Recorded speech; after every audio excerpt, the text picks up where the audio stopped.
있는지 노 박사 한번 얘기해 주시죠. 예, 그 남북 경색 관계 해법을 어떻게 푸는가 그런 질문하셨는데, 그 해법은 아마 우리 방송국의 배 사장이 더 잘 아실 것 같은데, 우선 그렇잖아요. 이 나라 문제라든지 사회 문제도 그 인간관계 사람 문제하고 똑같은 것 같아요. 서로 상생을 한다 하는 마음을 가지면은 일단은 풀 수 있는 계기가 된다. 저는 이렇게 생각합니다. 그렇잖아요. 우리 서로 뭐 이렇게 싸우더라도 이렇게 화해하고 또 서로 협력하게 되면은 또 상부상조하게 되면은 자연히 문제는 풀리는 거 아니겠어요? 우리 인간관계도 서로 토닥거리다가 문제가 있으면 서로 술 한잔 먹고 자 이거 미안하다 서로 악수하고 하듯이 이 나라 문제, 특히 우리 남북 관계는 나라 문제가 아니지 않습니까? 우리 동족의 문제고 또 우리 동족 자체가 우리 의지로 이게 분단된 게 아니고 뭐 아시다시피 참 강대국들의 틈바구니에서 우리가 이 분단의 그 서러움을 갖게 된 거 아니겠습니까? 그러니까 저는 이렇게 생각합니다. 남이나 북이나 서로 형제라는 그런 마음을 가지고 손잡으면은 지금 당장이라도 화해 협력, 경색 국면은 풀리고 또 통일 문제도 되지 않겠나. 간단히 이렇게 대답할 수 있겠습니다. 네.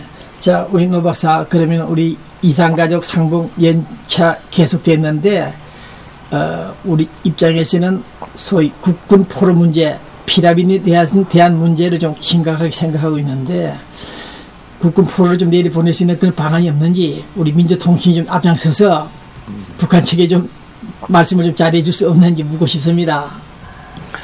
예, 지금 뭐 배 사장께서 이 이산가족 문제도 말씀하시고 또 국군 포로 문제도 얘기를 하시고 저는 모든 문제는 풀 수 있다고 생각하는 사람입니다. 왜 그런가 하면 그 서로 그 상관관계에서 비롯되기 때문에 네. 남이나 북이 서로 그 화해의 마음을 갖는다면은 뭐 국군 포로 문제가 아니라 그거보다 더한 것도 풀 수 있지 않겠는가 저는 이렇게 생각을 하고요. 우선 이 이산가족 문제는 결국 인도적인 문제 아니겠습니까? 네. 예, 그 인도적인 문제가 단순히 인도적인 문제 이 자체로 풀린다는 것보다 인도적인 문제하고 결국은 남북과의 관계 정상화 문제하고 이게 맞물려 있다는 걸 우리가 이해를 해야 되지 않겠나. 네. 그래서 남북관계 문제를 풀면서 동시에 이산가족 문제를 풀게 되면 뭐 국군 포로 문제든 그 어떤 문제든 서로 다 해결할 수 있다 저는 이렇게 생각합니다. 그렇기 때문에 이 경색 자체는 뭐 솔직히 말해서 이명박 정부가 들어서면서부터 이 과거의 김대중 정부나 노무현 정부 때의 화해 협력 이런 정책보다는 조금 어떤 이 대결 국면이라고 할까 이런 적대 정책이 좀 되지 않았나 저는 이렇게 생각을 하는데 이명박 대통령도 이제 레임덕 피어리어드로 들어간다고 저는 생각합니다. 네, 그런 이 마지막 단계에서 좀 이제 국민이 화합하고 또 그 남북 관계가 잘 되면 남쪽 국내 관계도 잘 된다고 저는 생각을 합니다. 그래서 이명박 대통령도 참 4, 5년 임기 기간 동안에 뭐 하나 업적을 남겨야 되지 않겠는가. 그런 의미에서 개인적으로도 영예스러운 임기를 마쳐야 될 뿐만 아니라 그것이 남쪽 동포, 북쪽 동포를 아우르는 그런 역사적인 큰 결단을 해준다면은 뭐 국군 포로 문제가 아니라 그 이상 어떤 문제도 제가 앞장서서 해결할 수 있다고 저는 확신합니다. 부탁하고 이번에 이산가족 상봉에 있어서 북한 측에서 국군 포로 4사람, 1사람 5명 정도가 내려온 것으로 알고 있는데 그분들이 내려온 그 배경 좀 얘기해 주실 수 있겠습니까? 배경?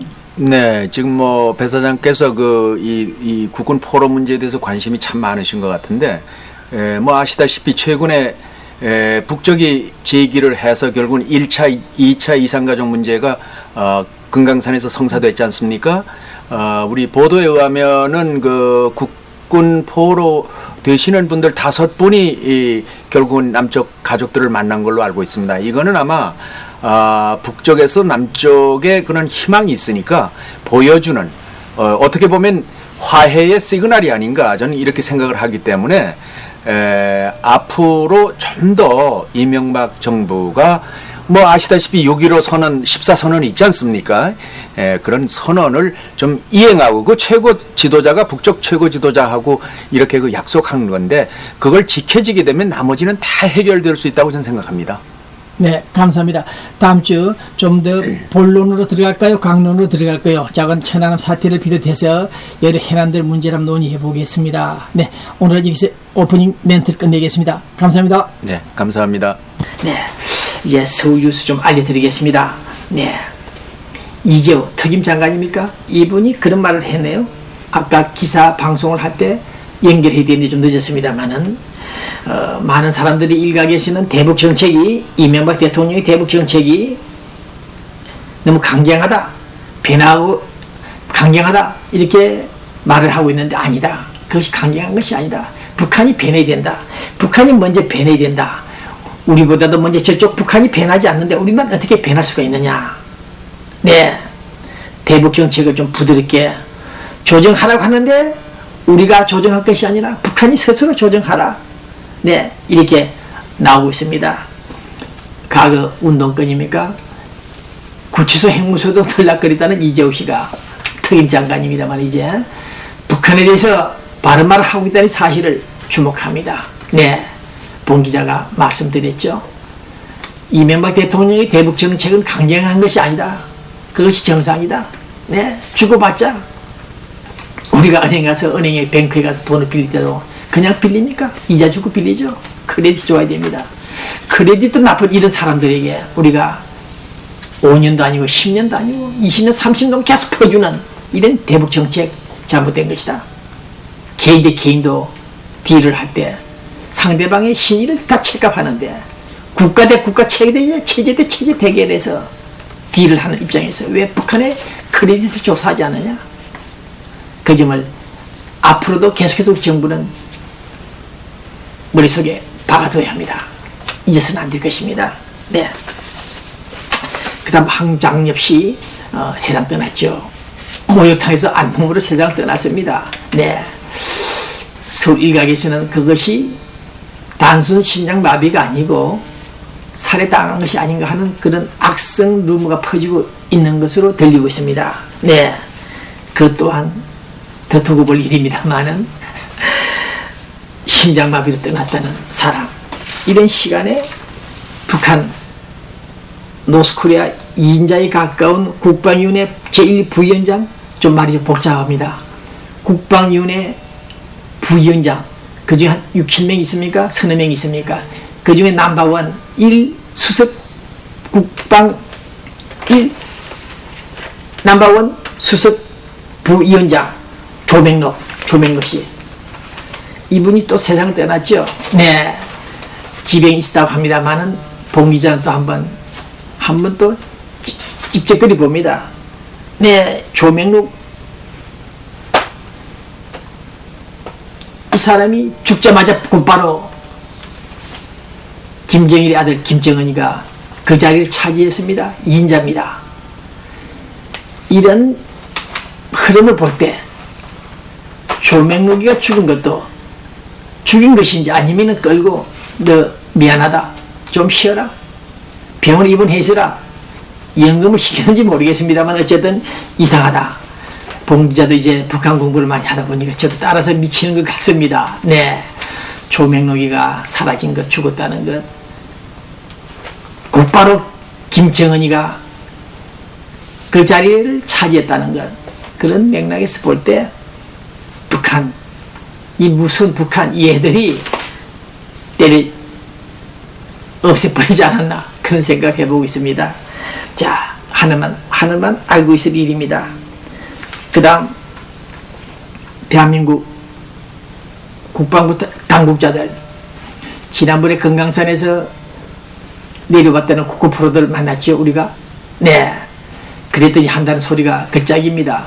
우리 남쪽 가족들에게 전사자로 처리되면 죽었다 하면은 전장에 내가 죽었다고 그러면은 연금이 나가죠. 전사자 연금. 그래서 그 가족들이 그런 말을 했다고 합니다. 이 병신 같은 인간들이. 만났느냐. 그 사람도 죽었다 그럴까? 전사자로 처리할까? 그럼 돈 준다. 네. 국부 포로라고 인정한다면 연금이 안 나간다. 이런 말을 했다는 정부 관계자들, 빤히 두 눈으로 국군 포로 자기 가족 아들들이 살았다는 사실을 알았는데 전사자로 처리해 줄까요? 국군 포로로 인정해 줄까요? 이런 몰지각한 자들이 대한민국 정부 안에 앉아 있습니다. 네. 그 다음 서울에서 조만간에 큰 행사를 한다고 합니다. 세계 유명한 성공한 여성들, 리더들을 불러서 컨퍼런스를 한다고 하는데 요즘 30대 미혼 여성이 증가하고 있다. 이것은 하나의 세계적인 현상이다. 사회 현상이다. 미국에서는 소위 알파걸이라 그럽니까? 한국에서는 골드미스라 그러고 일본에서는 아라포라고 그러고 중국에서는 썽이라는 신조어를 만들어내고 있다고 합니다. 결혼하지 않고 혼자 사는 30대 젊은 여자들이 늘어나고 있다는 사실. 자, 우리 미국 해병대 사령관, 새로 임명된 해병대 사령관 그런 말을 하네요. 우리 해병대 안에는 동성 연애자 군복무 해서는 안 된다. 당연하죠. 네, 동성 연애자 잘 아시죠? 남자가 남자끼리 살고 여자가 여자끼리 사는, 이게 무슨 해계망측한 일입니까?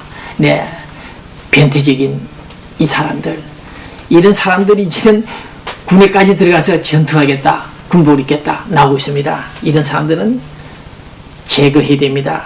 네, 정신질환자 같은 이런 일부 동성연애자들이 늘어나고 있다.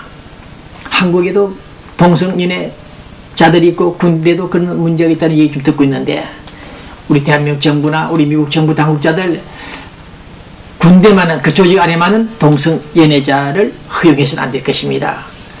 남자가 남자끼리 침대에서 무슨 짓을 하겠다는 것인지, 여자는 또 여자대로 침대에서 위에서 무엇을 하겠다는 것인지 모르겠습니다. 네.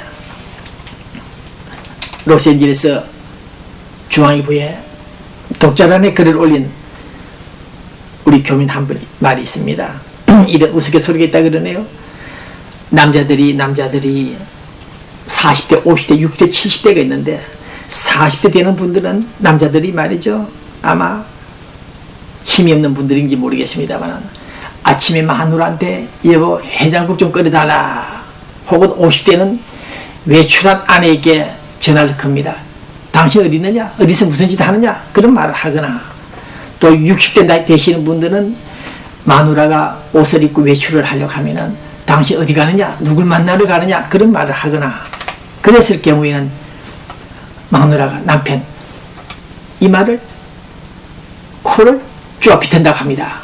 무슨 소리 하느냐? 내가 나가는데 여성 상위 시대를 방불케는 우먼 파워 이재성들이 남편 당신의 집안에 설거지는 해라 하면서 남편을 구박하는, 네, 또 70대가 되는 노인은 또 그런답니다. 여보 당신 어디가? 비켜. 여자 앞에서 어슬렁거리면 구차하다 비켜라 그렇게 한답니다. 이런 우스갯소리들을 볼 때 노인들, 특히 남자들 나이가 들면은 젊었을 때는 힘이 있어서 발기부전 자가 아니기 때문에 힘이 나서 마누라를 즐겁게 했지만 이제 나이가 들고 노쇠해지니까 마누라한테 짐이 됩니다. 그 중에 특히 본 기자가 한번 확인도 했는데 장가를 갔던 남자가 신방에서 얼마 되지 않아 또 바람을 피웠다. 그러니 신부가, 새새끼가 마음의 상처를 많이 입었다고 합니다. 저놈의 남편이 장가든 지 얼마 되지 않았는데 바람을 피운다. 내 마음 고생시켰다. 그래서 늙어지니까 구박을 엄청나게 한다고 합니다. 할머니가 할아버지한테 구박을 많이 한다고 합니다. 그것을 며느리들이 보고 듣고 본 기자한테 이 얘기 전달되었습니다. 어쨌든 29일 30일 날 세계 여성 리더십 컨퍼런스가 서울에서 열린다. 세계 여성 지도자들 중에서 약 14개 국가에서 두각을 나타내고 있는 여성 우먼 파워들이 서울에 들어옵니다. 21세기는 물리적 힘으로 남성 파워를 보여주는 시대가 아니고 여성적인 유연함과 새로운 패러다임을 한번 바꿔보자. 그런 시도를 하고 있다는 오늘의 여성의 리더십 현장에서